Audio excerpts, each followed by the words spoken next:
Welcome to That's Derm Good. I'm Janelle Ball, and I'm excited to bring you thought-provoking conversations about biologics, specialty medications, treatments, and so much more. I'll be chatting with some amazing guests about access, affordability, and advocacy. You're really going to enjoy this show. Welcome to That's Derm Good. Today, my guest is Tammy Bragg. Tammy is a practice manager, certified medical assistant, biologic coordinator, speaker, and patient advocate. Thank you, Tammy, for joining me and being on the show. So we've been talking back and forth for the last couple of months. I'm like, all right, when are we going to do this podcast? Because we've been seeing each other at conferences and we've connected so much over the last, maybe couple of years? 2 to 3 years, yeah. Yeah. So I just want you to kind of share a little bit about your background getting into this role as biologic coordinator, because I know from you, it fell into your lap very similarly to a lot of biologic coordinators. So tell me a little bit about what led you to dermatology in the first place.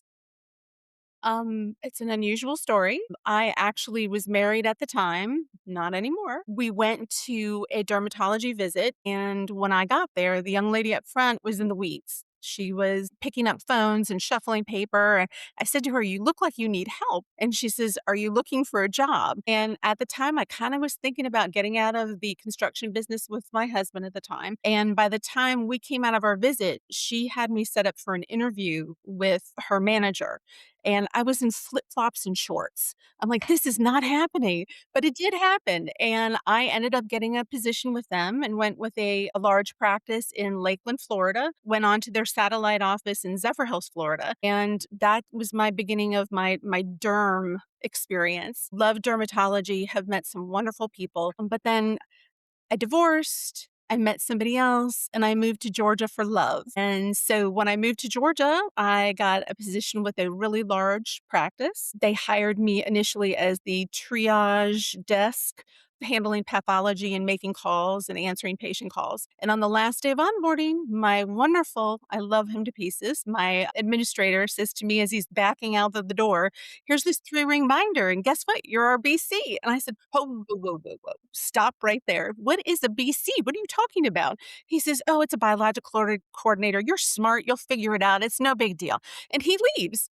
And I have this binder. I'm like, what do I do with this? Well, I figured out you had to make calls. You just contacted people. And that was 13 years ago now. So Mm-hmm. a lot is different in the field of access at this point from 13 years ago. For sure, 100%. That is hilarious that he just handed you that binder. Mine was kind of similar. I got handed the binder and was like, "Oh, all you need to do is prior authorization," and so but yeah, you don't realize what you're getting yourself into until it happens, and then it hits you like a ton of bricks. It does. And it's funny because when I started out as scared as I was and as nervous as I was about it, I remember that first patient that I really had a connection with and helped immensely by getting the medication they needed. And all of a sudden, it resonated with me that this is an important role. This is something that I need to embrace. I enjoyed it. I think that biologic coordinators are a different breed of people. I think that we really, one of the blogs that I wrote is about joining the fight club. I'm not a fighter. I like to get along with people. But when that person told me my patient couldn't have their medication, I was like, "Well, what do you mean?" And I Mhm. was like, "Okay, watch me now. Watch me." And got them their medication, and that was it for me. I was hooked. Yeah. Do you feel like that's what kind of kept you motivated? Yes, 1,000%. 'Cause Yeah. there's so many people that get burnt out and they're like, "I'm done with this."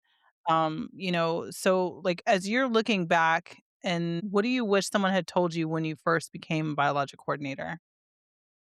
When I first started, there wasn't a whole lot to go from. Mhm.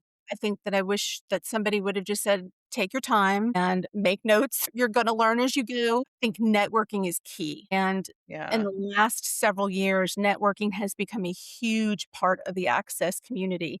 Myself personally, just meeting all of these people, going to conferences and training courses and online with forums like your wonderful podcast and, BC Collaborative, BC Educators. There's just so much to choose from. I remember the first time I found your forum, I think I did a little happy dance at my desk. I was like, "Oh my gosh, there's a village. We have a village." Because when I started, there were 2 biologics. That was it. And now look how many there are. So, Right. yeah. Yeah, that is so it's so true. I was just thinking about that too. Because I was looking, I don't know if anybody has read any of your articles that are on bceducators.com, the blog page, but I was really just looking at one of your articles, your most recent one that you were talking about networking and how networking now it's not just about it being optional, kind of essential, and it's a necessity for us as coordinators. And when we think about how many different medications we're dealing with now. I mean, going from those 2 to now, like 10 years ago, we didn't have as many. And I remember the first time when I first found other coordinators, it's like, "You do what I do? Like, this is a thing." It's becoming a thing, and I'm not the only one that's struggling and dealing with these insurance companies. So, it is important, and I love that wording, that phrase, how it's no longer optional. It's really an operational necessity. Yeah, talk a little bit about that because I think it's brilliant. It makes so much sense. Well, in our world right now, it is a necessity. It's an ever-changing landscape. I mean, we could do one thing one day and come in the next day, and it's totally changed up. And if we don't go to our network of people, it is the source of the most important information. Your FRMs, we did that recently, talked about them, and you know how I feel about them. They're awesome people, but sometimes you can't get the FRM on the phone right then and there, and you want an answer.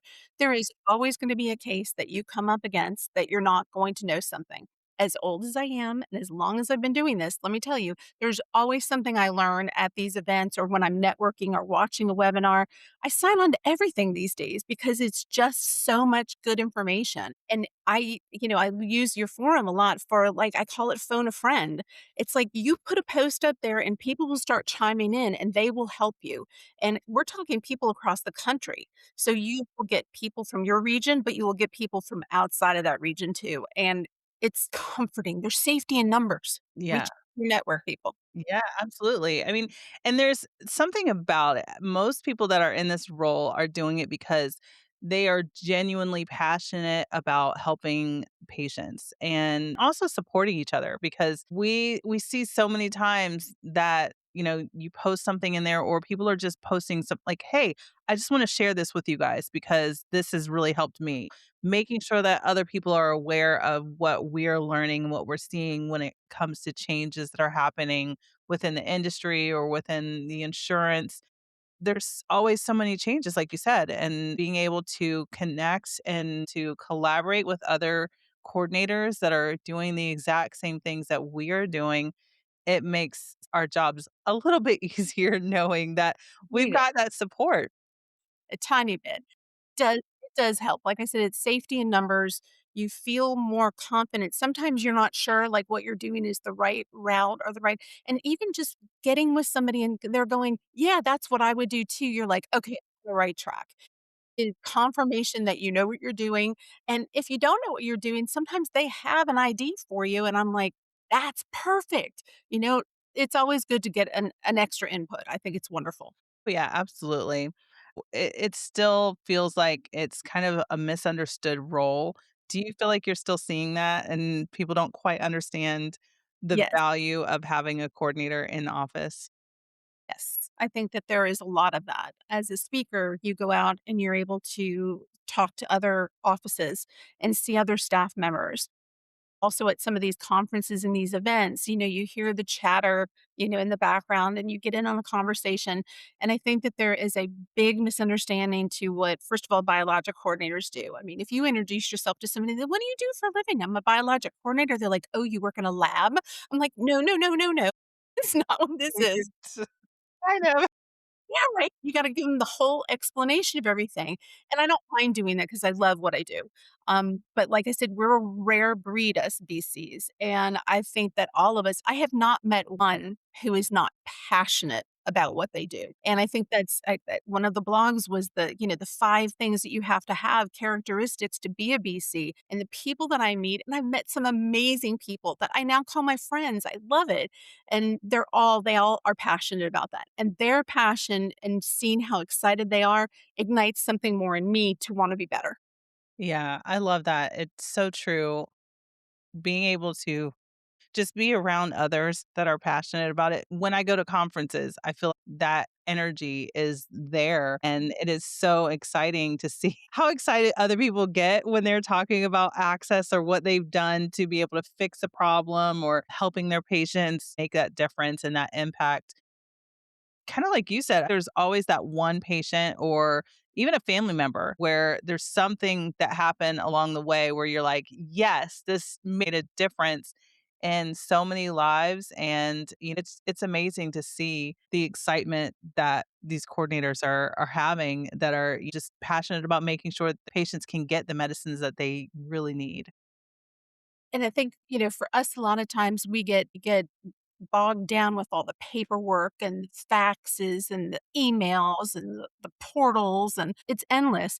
But if you can stop and make yourself have that moment at least once a day, I have a sign up that says, I make a difference. And I want to remind myself that was my goal, is that I want to make a difference with my patients. And it's not just that patient in particular. Obviously, that patient is important, and we're changing their life for the better by helping them get access to the medication their provider wants them on. That's going to make their condition better, but it also helps the family unit. I can't tell you how many spouses. I had a father not too long ago tried to give me cash in the waiting room. He's like, "I just want to tell you how much." I said, "Listen, I don't want your money." I said, "Him doing good on this is my reward." I said, "Please take him out to lunch, take him out to dinner, but to know that you helped the entire family, it's priceless. It's priceless." It does. When you think about it, you're not just helping that one patient. You're helping whoever that patient interacts with, those relationships. We talk about quality of life so much in our documentation and chart notes and all of that, and really putting that into perspective of how we're really helping these patients. One of the things that I think about too is we look at the impact side, but also, I don't think that offices understand what all we do, what all goes into actually getting the access. We're excited about that outcome and how you get those approvals, but the work that leads up to that is where so many Mine. people yeah, it is because it's not just the prior authorization, and I think one of the big pieces that a lot of these companies are missing that are trying to create these tools for biologic coordinators is that they don't understand the dynamics in the office. They don't understand how the office runs, how the coordinator works. Oh, well, this office is doing it this way. Just because one office is doing it one way does not mean that it works for every office, and every office is going to be different. Every prescriber is going to prescribe differently. So we have to be able to be flexible with that and understand how they work. It's crazy to me that people still don't understand different dynamics have different outcomes. And it's like you said, every office is different. Go out and talk to offices and meet people. I don't ever want to be the speaker that comes in and says, "Oh, you got to do it this way or try it this way." That doesn't work. People aren't receptive to that. I don't know what's going on in their office. I don't know how their prescriber, like you said, gets the prescription to them and how they get it out. I want to be there to help facilitate with their workflow as it is to make it better, whatever that is. I don't want to be the one telling them to change and do something. I like to silently suggest, Right. like, maybe head down this road or try this one time and see if it works. Mhm. We all know documentation is key. Getting the documentation in the chart is always a struggle. I think having a good relationship with your staff helps. But yeah, getting everything that you need together, and nobody really understands that BC role and all of the steps behind it. I would say documentation is still the number one reason why things get denied. It's wild that it's still an issue because we've talked about it so many times that if it's not in the chart, it did not happen. And we've got to document everything. Yeah, I have a sign that I like to sometimes wear to office meetings, and it says, "If you don't document it, it didn't happen," or "Did you document it?" Don't put it in there. It didn't happen. I tell people all the time, you have to think we are like attorneys and we are building a case for our patient. If your patient was on trial for murder or theft, you wouldn't just go in and say, well, they need to just go home because they're innocent. No, you have to build a case. You have to say why. And I don't want vague. I don't want they failed topical steroids. No, I want them listed out. I need details. Give me the deets. Put them in there. Don't care if you have to free type a bunch of stuff. Give me the deets.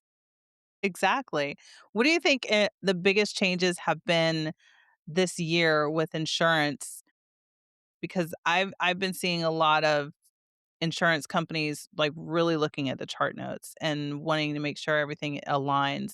What are some of the things that you're seeing this year that have been different maybe from the years past?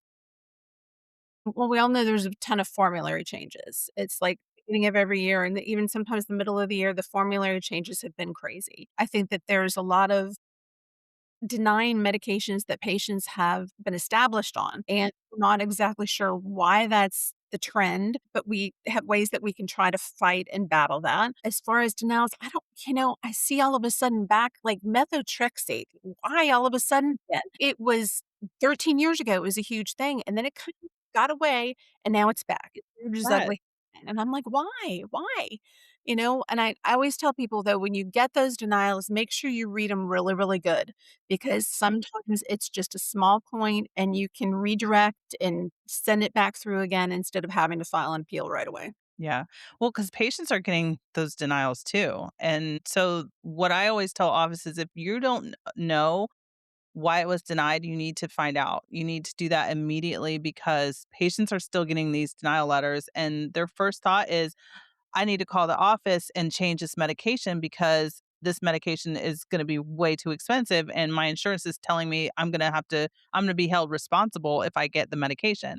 But if we don't explain to the patient the tools and the resources that are available, like, hey, yeah, you know what? We did get a denial, but we're going to resubmit that because I think it should have been approved, or, you know, because you have a commercial insurance, maybe you go into a bridge program or whatever the case may be. If we're not educating the patients as well, then there's going to be so many issues and patients still aren't going to get their medication. I think that educated patient is the best patient. I do believe in patient education. I think that the more that you can do with them, I'm lucky enough to be in the office. I feel like sometimes people that are working remotely don't have that opportunity. But as a biologic coordinator in the office, I like to go in and talk to patients. I like to talk to them on the phone. Think about where they were when they started that journey or when they're starting this. People are confused. I mean, I'm confused sometimes on a daily basis because things change. Imagine how you were if you're a patient and you don't know the medical field. You don't know what a prior auth is. I mean, they think you're sending it to their local CVS. They don't know that it's going to be shipped to them. There are so many intricacies that come into a biologic that you really have got to break it down for them step by step. And I want them to know that I'm with them. I'm their person. I'm with them for the full journey. I don't want them to feel like they're ever bothering me with a question. If you don't ask, you don't know. And you have to stay communicating with me. What do you think are some of the biggest barriers that patients are facing right now that even after they get their medication approved? So I went off not too long ago about this. So, for me, PA approval does not equal access or affordable access. And I would love for people to understand that. And I think us in the access world and as BCs, we know what that means. You get an approval for a medication. That's like the third step in the process. And if you're lucky enough to get an approval, yes, have your celebration, but know that that's not where it ends. Like your provider says, oh, great, they got the approval. We're good. We got the medicine. No, no, no, no, no. That's when the journey on our end really starts. Follow up and follow through. You have to make sure that your patient is answering the phone. We're still dealing with that in this day and age. The phone numbers I think are getting better. I think a lot of the manufacturers are jumping on board with knowing that people are not picking up the phone. So some of them are starting to tag with a certain name, their phone number if they're able to. But patients have to understand that they're going to get these phone calls. They have to understand they don't do the authorization. We help with that. I'm the one or we're the ones that are gonna facilitate that for them. Yeah. Any information that they can give us on the backside, like if they had started this journey with another doctor's office, they have to let us know what's happened in the past. There's a whole lot that goes into this, and like I said, that approval is not that's where the beginning of the journey starts. Yeah.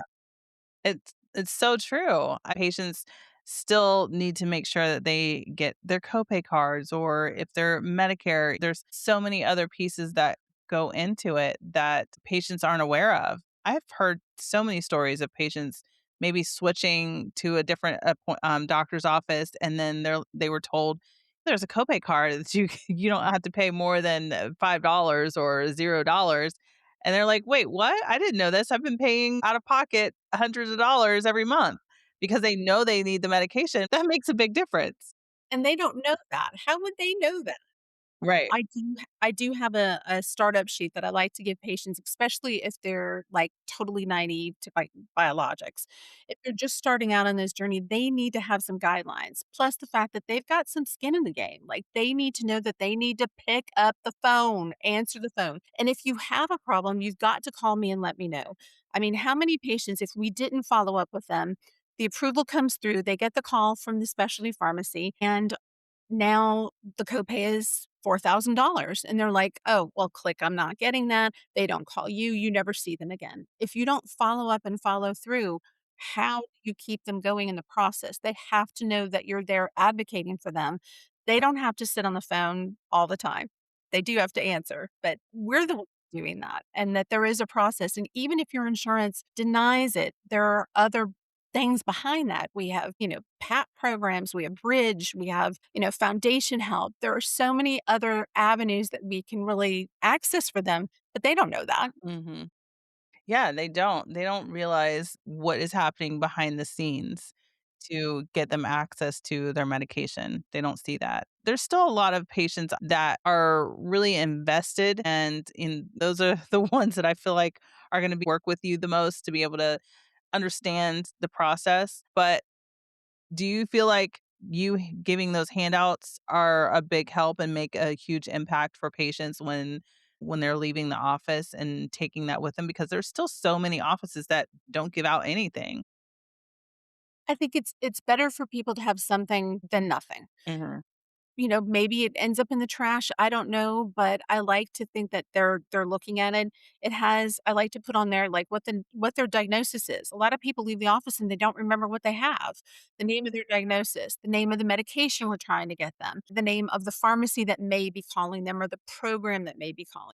I Yeah. also my email, my phone number down, call me if you have any questions about this. I let them know in that form, like, what a prior auth is, the basics, and you're gonna have to come back in and see us. We have to see you, and it's not just because we wanna get a copay. We have to see you in order to fight your insurance monthly, every 6 months, every year. We have to see you back. So there's a lot of steps in this, and they have to take some ownership with it too. I think that part can be a little bit difficult too sometimes when we're educating our patients and making sure that they're getting all of the details. If an office doesn't have a biologic coordinator, then who is that point of contact for the patient? Who is reaching out to them to tell them what the next steps are? If it's a different person or a different MA, every other week, it makes it difficult, and it's difficult for patients to follow up and to actually say, "Okay, you know what? Somebody is actually taking care of this and paying attention to what's happening and able to help me get my medication." Not a lot of offices are able to have a dedicated biologic coordinator. I think it's wonderful if they do. I meet a lot of wonderful MAs. I'm an MA myself. People go, "Oh, I'm not a BC. I'm just an MA." I'm like, "No, you're a BC in training." So they all have to kind of learn and earn these things as they go. I had an aha moment here recently. It kind of goes back to what you said about people not understanding what we do in the office. I think a lot of people think we just sit in there all day long and sip our Stanley cups and we're on the phone going, "Representative, representative." I had a young lady who left the practice for 6 months and then came back. And one of the first things she said to me, she goes, I just want to tell you how much I appreciate you. I never had any idea what you actually did." And she goes, "The office that I went to did not have a dedicated BC, and us MAs were made to do it at the end of the day and like kind of just learn the ropes. They were on their own."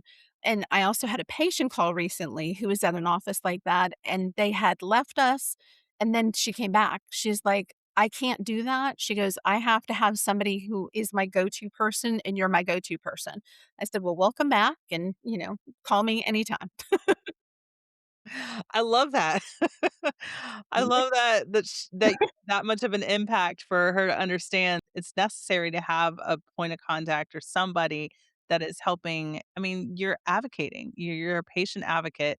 You're advocating for that patient on their behalf to get them the medication. Like you said, you're building a case, and in order to do that, you've gotta know your patient, you've gotta understand their situation, you've gotta know what is going on, all the details, the ins and outs so that you can properly build that case and tell the insurance, "This is why they need this medication." And, you mentioned before quality of life is so big. I think in the past couple of years, we've really seen the trend moving towards putting that in there. Insurance likes to know if there's a problem. Insurance really thrives on the fact if the patient isn't sleeping, if the patient isn't able to perform their job duties or parent correctly. A lot of patients, we know it affects them emotionally, and mental health is a really big issue with a lot of patients. And if you can put that in the chart note and then use it, not like you're diagnosing them with something, but just that this has really affected them in an adverse way, and then be able to put that in an appeal letter, it really does help the patient. Sometimes even the patient writing a letter on their behalf helps. So we have a lot of new things that we can do now for appeals, including using AI. Yeah. Yeah, absolutely. There's a lot of AI tools that we can utilize within our job, but when when it's not used properly, it could have the opposite effect, We're seeing that because there's the prior authorizations, some of these insurance companies are using AI to do the prior authorizations. So, it's like, okay, do I send too much information or do I send not enough information? But they're also checking all of that. They're pulling all of those chart notes. So, what happens when AI pulls information from years and years ago that you sent in on all of these chart notes and it's not the correct and it responds incorrectly to fill out the prior auth form and you get a denial because of that. And they could have been qualified to actually get an approval. So I don't use an AI platform for entering our prescriptions and sending them out, that a lot of people do, and I think there's some great companies out there. I can't really speak personally, but I hear a lot of buzz about it, and we all know AI is here. If you embrace it or you will sit at the train station, it's going to go past you. Yeah. I do think AI does help with a lot of things as far as helping us get appeal letters. Love to be able to put some basic information in and get like a skeleton of an appeal letter, and then I go in and I fill out all the little things the nuances that I want in there. And it's so much easier than starting from scratch. I do that AI will pull over some incorrect information sometimes. So you really do have to be careful with that and what you're using and how you're using it. It's just protection for your patient and for yourself and your provider in your office. Um, it's kind of the way we're headed. I don't think AI, I think a lot of people are afraid that AI is going to take our jobs. I'm sorry, AI, you can't have my job. You want to call them and tell them that they've been approved and this is what they're going to do and this is what they can expect. And if you've had a problem, call me. If you had a misfire, they're not going to call AI. They're going to call the office, or at least I hope they call the office. That they are sick the day they wake up and they need to take their dose. What do they do? What do they do? They're not calling AI. I'm sorry, they're not doing it. They're calling me. So AI is not going to replace me. I am fully confident in that fact. Right. I believe it too. There's definitely a lot of tools for automation and being able to utilize that to be able to automate a lot of your workflows and things like that. So it can be, yeah, helpful in so many different ways as long as it's used properly for sure. What do you think Absolutely. some of the pair trends and policy changes are quietly creating like major issues in dermatology access right now. So I think that there's this battle going on recently. We all know accumulators and maximizers. I meet a couple of people who really know their stuff. I'm excited to watch a webinar coming up with Alyssa Redmond. She's wonderful. I love Elisa. Elisa, sorry, not Alyssa. Elisa. She's so just on top of things, and she is an amazing, amazing VC. And so I think that she will help educate people because we still don't know. Like, there's no transparency with the insurance companies. Why don't they put a big giant A or an M on the card? They put everything else on the insurance card. Why don't they put that on there? I have not talked to a patient yet who knows what an accumulator or a maximizer is. I also think that we're seeing a big thing between, and I know you can correct me if I'm wrong, but uh, Medicare Part D approved medications in the MP3 program that came out. I think it's an amazing program, and I think it does help a lot of people. But I see this pushback now between manufacturer programs and Medicare, and the patient is kind of stuck in the middle. And so we're kind of navigating all of that for them. I think that that's been a big thing this past year as well. Yeah, it's definitely a learning curve for office staff. Like if we don't know already and we're not actively learning about these programs, then we're doing ourselves and our patients a disservice because I think we don't have to be experts, but we have to know enough to be able to guide our patients in the right direction so that they can get the medication. And there are so many barriers. Like you said, there is that kind of in between where they may not be able to afford the M3P program and but then they make too much or something and not qualify or you've got to apply for LIS or something. There's so many different programs out there. And one thing that I've noticed, there's not a lot of like dermatology foundations. Like there's a lot of foundations for other specialties that we see. I mean, obviously there's a ton of cancer foundations, but there's not a lot for dermatology, and there's a lot of chronic conditions in dermatology that I really think that there should be more foundations available to help patients. I mean, I wish there was. If I could create one, I would, but there really isn't. And it's wild to me that there's not more assistance available because cost of these medications is astronomical. It is, and I have to be honest, I don't think I've ever had. I'm diving more into the foundation help, but I don't think I've ever really had a foundation help financially, maybe but once or twice with the patient. I think that they offer more support, like emotionally and connecting them with maybe a support group or people in their area. My psoriasis patients are very near and dear to my heart, but my HS patients as well. It's just one of those things that I really want people to understand because people do not understand that disease at all. The people who have it, the patients, they don't understand it. And the people that are in their lives, they don't understand it. And the foundations really do help with that. I do think that they do offer them the support and the information they need as a whole with their family or their friends. I think making those connections, again, there's safety in numbers. You don't feel like you're alone. I mean, how many of these people with HS sit at home and just think, this is just me? Like, this is just me. It's debilitating. And there is a whole world out of there of people that have the same condition as you, and there's so many more treatments now. It's so nice to see these biologics.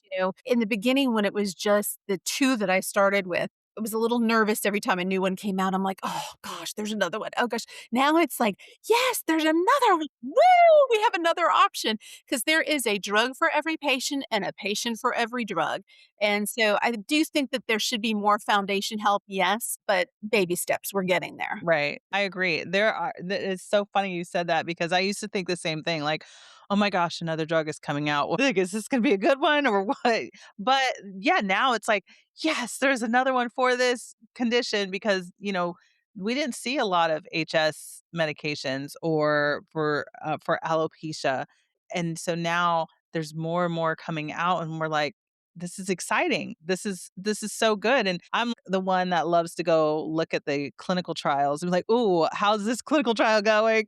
There I was in the office the other day and I was like the doctor was kind of talking about his clinical trials and I'm like, "Ooh, tell me more. I want to know like what clinical trials are you doing? What are you working on?" Because it is really exciting just to see what is in the pipeline and what is available or what's going to be available for patients that really need these medications. And like you said, there's there's a drug for every patient and a patient for every drug. I love that. It's true, and I mean, I think that, again, this is where we in Access are kind of a little unusual people because, yes, we get excited now. Why would you not be excited when you patients that are suffering so bad?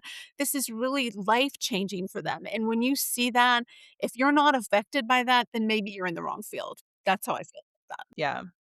What do you think about the impact that we have as biologic coordinators for pharma when they're building out these programs? Do you participate in like some of the ad boards and stuff like that? So, yes, and I love them. I think that it's amazing that these pharmaceutical companies, manufacturers, sometimes even the pharmacies will do them. There's a pharmacy I wish would do it, but I haven't heard from them yet. But yeah, they want to know what we're thinking. They want to pick our brains. That to me says that they value what we do and they value how it affects the patient and they want to make it better. And I think that any company that wants to do an ad board, I'm all for it. I think it's amazing. And if you have not done an ad board, and you're asked, please do it. It is a wonderful experience. Again, you get to network and meet some amazing people, but you get to help the process and people hear you. They actually listen. I did an ad board last year, and they said, we want to hear the good, bad, and the ugly. And I'm like, oh, don't tell me that because it's all, you know, I said, this is it. You can keep your paper, keep that paper, stop bringing it into my office, all the things that you want to say to them. And they actually listened. They appreciated it. How nice is that? Do your Yeah. I love that. I think it's so true. It goes back to that networking, being able to share that information that we have, the knowledge as a biologic coordinator, what we're seeing in the space, I think is so important, but also being able to share that back to industry so that they can see what is working and what's not working, because we're the ones that are on the front line. We're real time working with patients, seeing what patients are not liking, what they do like, what they respond to. But yeah, there's a lot of input that we can provide to really help support the process when it comes to access and advocacy. I think, it all falls back onto advocacy. I feel like in some way, making sure a patient has the resources and support. Well, you said it. I mean, we are boots on the ground. Like, we are there with them all day, every day. The manufacturers and the farmers, everybody else isn't. They're outside of the picture. We have like the inside view, the bird's eye view. And so, if you want to know what's going on with the patient, how about you come to us? Mhm. And they're listening to us. I love an ad board, and I highly suggest and recommend for any manufacturer who hasn't jumped on board with an ad board to think about it and do it because you can get some really good information. Yeah, absolutely. What do you think some of the qualities are for a biologic coordinator? Um, to be a truly exceptional biologic coordinator, because there's so many coordinators that are wanting to learn and wanting to get better at what they do, and what is the best way for them to get an idea of how to be exceptional at this job? Because I've worked in multiple different offices, so I've gotten experience in different types of offices. So if you don't really have that opportunity yet, what would you say the best way to go about that would be? First of all, breathe. I mean, everybody gets in there and it's like it's crazy at first. I always tell people, you have to kind of protect yourself. If you have that crazy day, make sure you step away for a minute, maybe take a breath, take a walk around the building and come back. But as far as a beginning BC, I would say you need to really use that network. Do your due diligence. Use your FRMs, use your FASs in the field, use your sales reps. Reach out to friends with your networking capabilities. You can really contact people all over the country. Watch your trends. I think that that's a big thing in your area when you're seeing a group of insurance companies or you have one major one.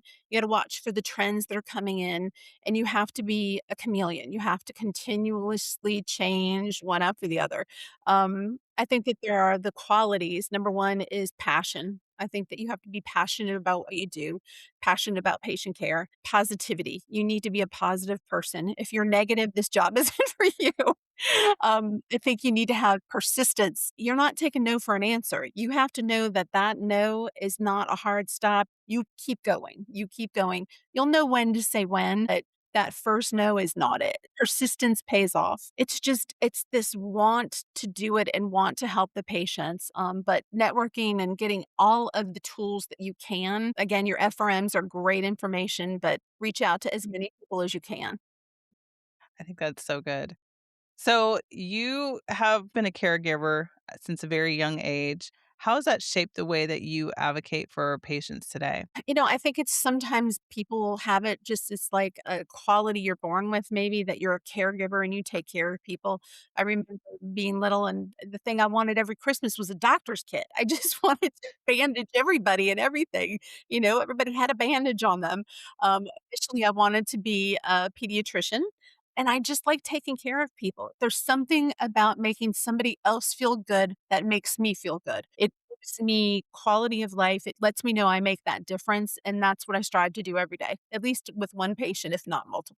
I love that. Yeah, that's so true. I grew up with 8 siblings.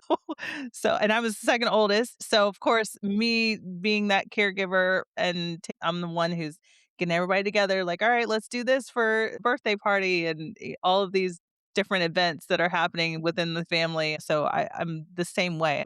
Before, I thought I wanted to be a hairstylist, and then I fell into this role. So, I was like, "No, this is what I was called to do. I love it. It's exciting." But now being able to really help build the communities and help each other be able to say, "Hey, we're in this together. We're all helping our patients and I want to do what I can to help other coordinators." I love being able to help the patients, and now my role is kind of shifting a little bit towards helping educate biologic coordinators and helping the medical assistants and the office staff to really be able to better support their patients as they come in, as they see their patients. And there's so many things that are changing all the time that it's so needed. It's so rewarding. I meet these young people and I can feel the fire and the passion in them and it ignites something in me. And I'm on the more of the tail end of this, and to know that I can help pass the baton to somebody else who's going to come in and take care of these people and these patients and make sure that they get what they need. To me, that is wonderful. I don't know of anything besides helping the patient that's more rewarding. There's kind of like they're both there. So yeah, educating other MAs, BCs, whoever needs help. I'm like, reach out, call me. It doesn't matter anytime. But yeah, it's an ever changing field, and we need to be there for each other. Bottom line. 100%. So, Tammy, my last question for you, after everything that you've experienced in healthcare and access, what gives you hope for the future of patient advocacy? I think that the young people, like I said, coming in, I think that the networking opportunities, something that I didn't mention before about the way you can help yourself as a new VC is that I think certification is big. There was no training and no certification when I started this process at all. And now there are different options for you. I think that certification, if you're able to get that, that helps. I think that that will be a great thing moving forward because I think that's just going to continue to grow. Mhm. So I'm really hopeful for the future for biologic coordinators and access in general. And as a biologic coordinator, there's so many options now. Consulting, you can go to an FRM field. It's endless. Like you really, sky's the limit. We're just getting started. I know, right? Yeah, it's exciting. There's so much. And we've seen so many biologic coordinators go into the FRM role as well already. So it's wild to see that. I'm like, "Oh, I'm so sad that you're leaving this role because of those collaborations." But at the same time, I'm like, "Yes, I'm so glad you're going into that role." Right. I mean, really, who knows it better than like boots on the ground? That's Right. us. Exactly. I think it's great that so many people are heading into the FRM role, and I still find it funny that so many people don't know what an FRM is. Yeah. That's so helpful. Yeah. Check out the BC Educators webinar that just happened. Well, thank you so much, Tammy. It has been such a joy having you on this podcast. And as always, talking to you, it's always so much fun. I appreciate all that you do and advocating for patients and biologic coordinators. It's so great to see you. And thank you so much. Thank you, Janelle. You're a shining light in this whole access landscape that we have. I mean, you really are a beacon for a lot of people. So keep doing it and keep fighting the good fights. Thank you. Thanks for spending a few minutes with me and listening to That's Derm Good. You can expect new episodes of That's Derm Good every week. The podcast is available on your favorite app, including where you're listening right now. Subscribe to the podcast so you never miss a new episode. Bye.